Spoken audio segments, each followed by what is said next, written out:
Welcome back to my channel. ನಾನಿವತ್ತು ಆ್ಯಪಲ್ನಿಂದ ice candy ಮಾಡ್ತಾ ಇದ್ದೇನೆ. ಇದನ್ನು ಮಾಡೋದು ಹೇಗೆ ಅಂತ ನೋಡುವ. ಅದಕ್ಕಿಂತ ಮುಂಚೆ ನನ್ನ ಚಾನಲ್ ಸಬ್ಸ್ಕ್ರೈಬ್ ಮಾಡದವರು ಸಬ್ಸ್ಕ್ರೈಬ್ ಮಾಡ್ಕೊಳ್ಳಿ. ಮೊದಲಿಗೆ ನಾನಿಲ್ಲಿ 7 ಆ್ಯಪಲನ್ನು ತಗೊಂಡಿದ್ದೇನೆ. ಚೆನ್ನಾಗಿ ತೊಳೆದು ಕ್ಲೀನ್ ಮಾಡಿ ಇಟ್ಟುಕೊಂಡದ್ದು. ಇದನ್ನು ಕಟ್ ಮಾಡಿ ನಂತರ ಮಿಕ್ಸಿ ಜಾರಿಗೆ ಹಾಕಿ ಗ್ರೈಂಡ್ ಮಾಡಬೇಕು.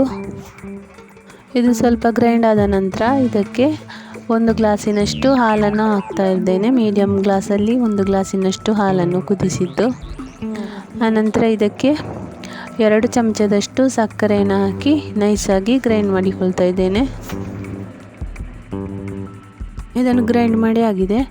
ಇನ್ನು ಇದನ್ನು ಗ್ಲಾಸಿಗೆ ಹಾಕಿರ್ತಾ ಇದ್ದೇನೆ.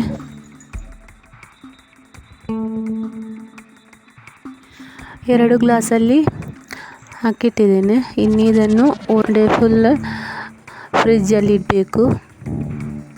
ಅಷ್ಟೊತ್ತಿಗೆ ಅದು ಗಟ್ಟಿಯಾಗಿರ್ತದೆ.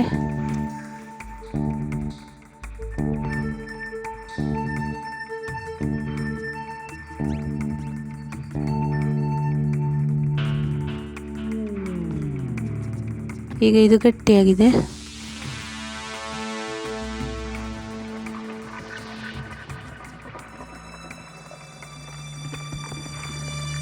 ಇನ್ನು ಇದನ್ನು ಒಂದು ನೀರಿಗೆ ಸ್ವಲ್ಪ ಮುಳುಗಿಸಿ ತೆಗಿಬೇಕು. ಅದು ಇಲ್ಲದಿದ್ದರೆ ಅದನ್ನು ಗ್ಲಾಸಿನಿಂದ ತೆಗಿಲಿಕ್ಕೆ ಆಗೋದಿಲ್ಲ.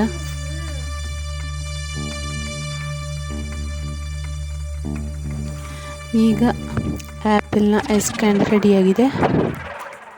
ಸುಲಭದಲ್ಲಿ ಗ್ಲಾಸಿನಿಂದ ಎದ್ದು ಬರ್ತದೆ. ಹೀಗೆ